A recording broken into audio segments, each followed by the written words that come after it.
और राज्यसभा सांसद दिनेश शर्मा से न्यूज वन इंडिया ने खास बात की। उन्होंने क्या कुछ कहा, उन्हें सुनते हैं। हमारे साथ बातचीत करने के लिए बीजेपी के वरिष्ठ नेता और राज्यसभा सांसद दिनेश शर्मा जी हैं। सर, जीएसटी रिफॉर्म्स को आप किस तरीके से देखते हैं, क्योंकि भारतीय जनता पार्टी कह रही है कि अब जो बीजेपी के वरिष्ठ नेता हैं वो भी जनता के बीच में जाएंगे और इसकी अच्छाइयों के बारे में बताएंगे। मैं समझता हूँ जीएसटी रिफॉर्म भारत के इतिहास की वो घटना है जो आर्थिक स्वावलंबन की दृष्टि से, भारत को मजबूत करने की दृष्टि से और अंतर्राष्ट्रीय स्तर पर भारत को एक मजबूत राष्ट्र के रूप में सुशोभित करने के लिए वरदान साबित होने वाला है। और मैं समझता हूँ कि ये प्रधानमंत्री का जो भाषण था 15 अगस्त का, उसके 15 दिन बाद ही इस प्रकार का लागू हो जाना, ये एक दृढ़ निश्चयी महान नेता के गुणों को परिभाषित करता है।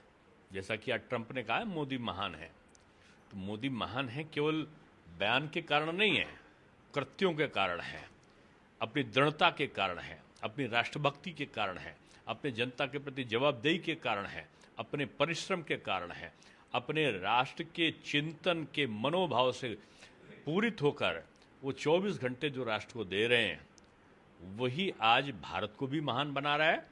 और इस महान भारत का नेतृत्व करने वाले मोदी जी को भी पूरा दुनिया महान कह रही है। सर, मेरठ से एक मामला निकलकर सामने आया है जहां एक कॉलोनी पर आरोप लग रहे हैं कि वो मुसलमानों को ही सिर्फ वहां पर प्लॉट बेच रही है, हिंदुओं को प्लॉट नहीं दे रही है, हिंदुओं की एंट्री भी वहां पर बैन है, ऐसे आरोप हैं। और बीजेपी सरकार में जो मंत्री हैं उन्होंने भी जांच की मांग की है, लेकिन समाजवादी पार्टी कह रही है कि इसमें गलत क्या है। शुरुआत तो बीजेपी ने की थी कांवड़ यात्रा के दौरान, जिस तरीके से नेम प्लेट लगाने के लिए कहा था, तो ऐसे में अगर वो भी नेम प्लेट लगाकर ऐसे काम कर रहा है तो उसमें गलत क्या है? नहीं, देखिए, मुझे इस प्रकरण की जानकारी नहीं है। ये देश में ये धर्मनिरपेक्ष राष्ट्र है और सबको बराबर के अधिकार हैं, और किसी के भी अधिकार का अतिक्रमण या हनन करने का अधिकार हमारा संविधान किसी को भी नहीं देता, चाहे वो किसी भी जाति और धर्म का हो। मुझे नहीं पता कि इस प्रकार का कृत्य कौन कर रहा है और इसको कौन प्रश्रय दे रहा है। अगर समाजवादी पार्टी ने ऐसा कहा है तो वो बाबा साहब के मूल सिद्धांतों का अपमान कर रहे हैं। किसी की कि कोई कहाँ पर ज़मीन खरीदेगा नहीं खरीदेगा ये सरकार तय करती है, ये व्यक्ति और सोसाइटी नहीं करते हैं।